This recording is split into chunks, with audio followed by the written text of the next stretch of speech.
All right, so the Buffalo Bills play the Indianapolis Colts.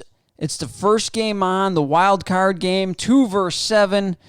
And I really thought before I did any research that the Buffalo Bills were going to be heavy favorites in this game. But the more I started to dive into things for this episode, the more worried I became as a Bills fan. These teams are very similar, and the Indianapolis Colts are a lot better than I think a lot of Bills Mafia believes they are. Buffalo's just been steamrolling people, and I think that kind of blinds us a little bit to how good a lot of these teams in the AFC really are. And I think the Colts are going to be a problem for the Bills. We're going to go over some of the things coming into this game that, like I said, surprised me quite a bit about both teams. Both teams are coming into this rolling. Both teams are coming into this wild card game rolling. The Colts have won 6 of their last 7 games, and the Bills have won 9 of their last 10. The only game the Bills have lost being that stupid Hail Mary play that, by the way, DeAndre Hopkins goes online and says, I'll give a jersey away for the person with the best meme. How about playoffs? My thing was, I was a little offended by that. As a Bills fan, I was like, that's fucking stupid. You're over here talking about, I'm going to give away a jersey to the best meme of a catch that didn't mean a whole lot because I'm not in the playoffs. You should have been more worried about trying to get into the playoffs and people doing memes. You should be a little bit more upset about not being there, but that's what happens to guys who, I don't know, don't really give a shit. But coming into this game, the Colts in those 7 games, they have scored 31 points in those games, points per game, sorry. The Colts have had 31 points per game across those 7 games that they came into the playoff game rolling on. And the Bills have won the 9 of 10 games, and including 6 straight games, and the Bills have scored 34.5 points per game coming into the AFC wild card game against the Colts. The difference is the Bills held their opponents to just 20.7 points per game during their hot streak, and the Colts held their opponents to 22.4. Not a huge difference. Both teams are scoring well. Both defenses are playing well. It's not really an uneven matchup right now going into this wild card game, and it's kind of scary to think about. The Bills might be a one and done team if they don't bring their A game. Both teams are top 10 in terms of big time passing plays down the field. The Buffalo Bills are 4th, and the Indianapolis Colts are 9th. The Bills had something like 66 plays of 20 or more yards in the passing game, and the Colts had 56, I believe. So both offenses can push the ball downfield. The Bills need to be ready for that. The Bills need to be ready for Phillip Rivers to be able to push the ball downfield. And on the Colts side, the Colts, obviously, they know that the Bills are a pass-happy team. The Bills are going to try to push the ball downfield. And that's going to be which secondary is going to do better? Is it going to be the Colts or is it going to be the Bills? As it sits, the Colts defense or the Colts secondary is a little bit worse than the Bills, but we'll talk about that in a second.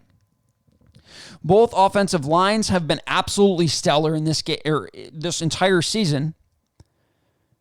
The Colts rank 2nd in the entire NFL in terms of sacks allowed. They've given up just 21 sacks to Phillip Rivers in this season. That is incredible. But the Bills aren't bad either. Their offensive line has been playing very, very well. And I think, honestly, a lot of the sacks do come from Josh Allen trying to make plays and things like that. It's not necessarily all the offensive line because they have been absolutely out of this world good for pretty much the entire season. But Josh Allen, the offensive line, ranks 9th in terms of sacks given up, and they have given up 27 sacks, 26 on Josh Allen, 1 on Matt Barkley. So they have been playing very, very well in terms of pass protection, both teams all year long.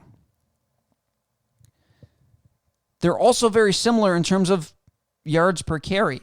I know I said the Indianapolis Colts have a better run game, but in terms of yards per carry, they're pretty equal. Obviously, this takes into account all of the running backs and all of the quarterback runs and things like that for both teams. But right now, the Colts sit at 4.3 yards per carry in terms for the entire season, and the Bills sit at 4.2, which surprised me also because the Bills' run game has not been very good, in my opinion, for most of the season.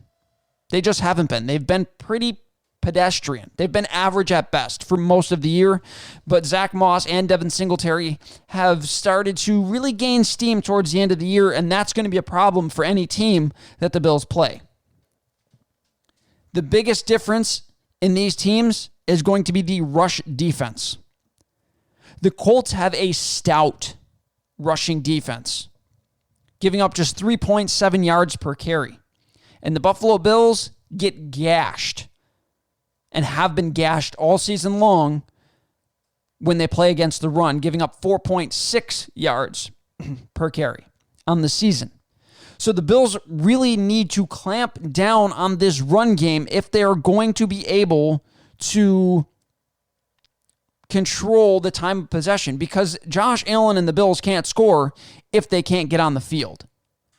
And if the Colts are running the ball at 4.5 to 5 yards per carry for this entire game, the Buffalo Bills could be in trouble, and we could be looking at an upset. The Bills' pass defense, like I said earlier, is slightly better than the Colts' pass defense.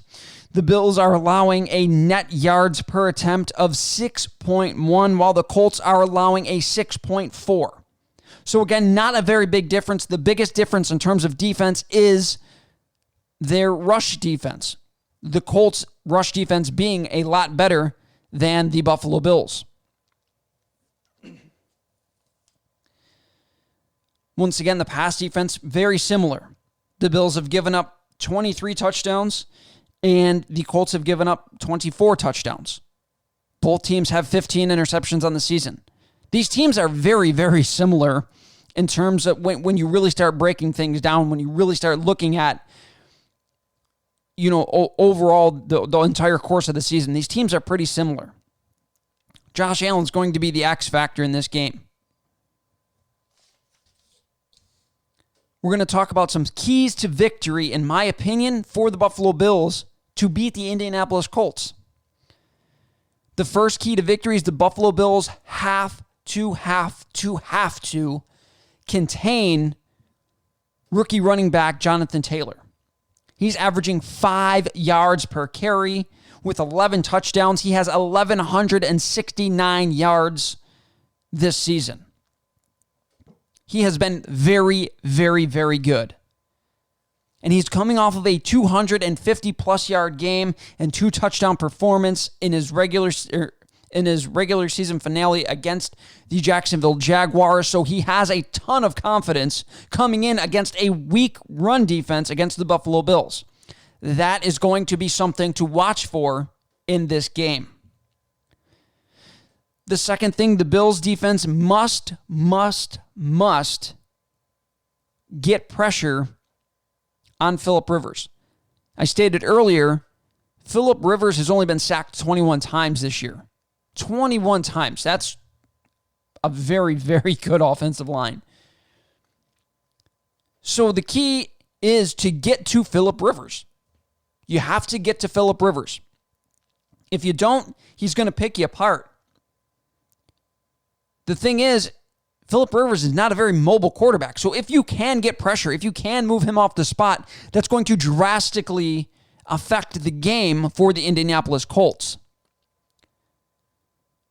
If you let Phillip Rivers stand in that pocket, they have quite a few options. They have a few options that they can go to. They're not a one-trick pony. They don't have a huge, solid number one guy. The Bills do, but the Bills also have a ton of other guys they can throw it to.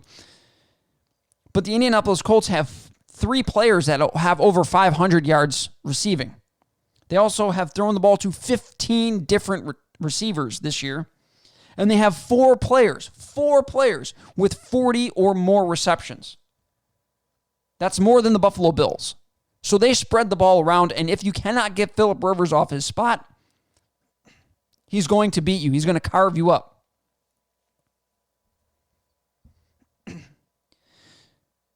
Another key to victory, and this is probably the biggest key to victory for the Buffalo Bills, is going to be the Buffalo offense has to keep rolling. They must keep rolling.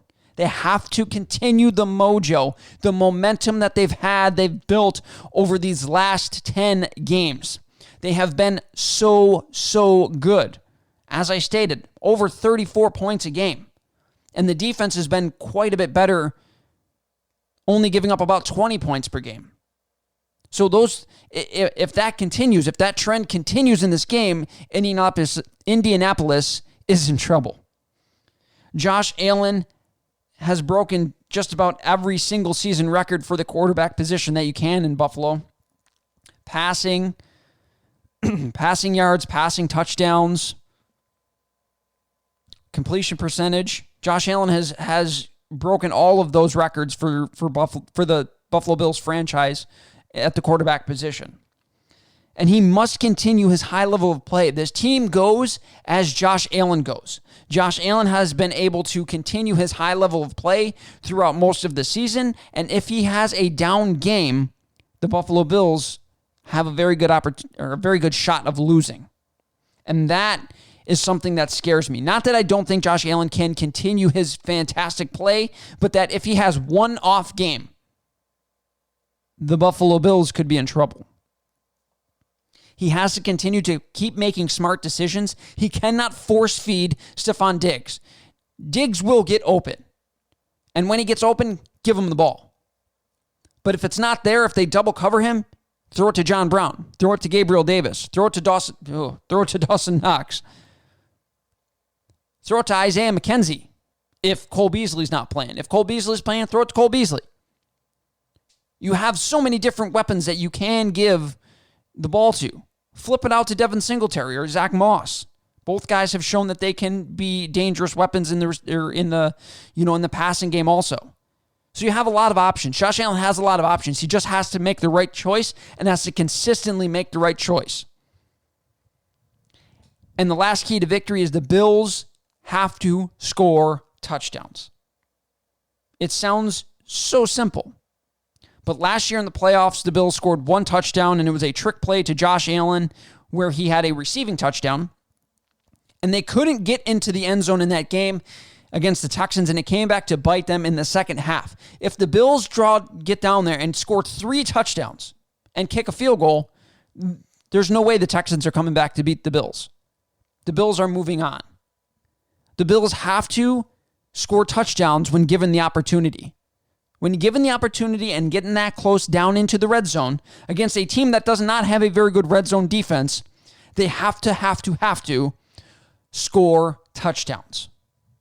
This is going to be a very exciting game. I cannot wait. I am off. I mean, I worked at night, but I'm off during the day, so I get to wake up and watch the Buffalo Bills, and I'm excited. And you guys should be excited too. It's going to be a fantastic, fantastic game. I just really hope we don't get disappointed. That's my hope. Being a Bills fan, you're always kind of ready for the letdown, and the Bills have not provided one all season long. And it's been so tremendous and so much fun. I just want it to keep going.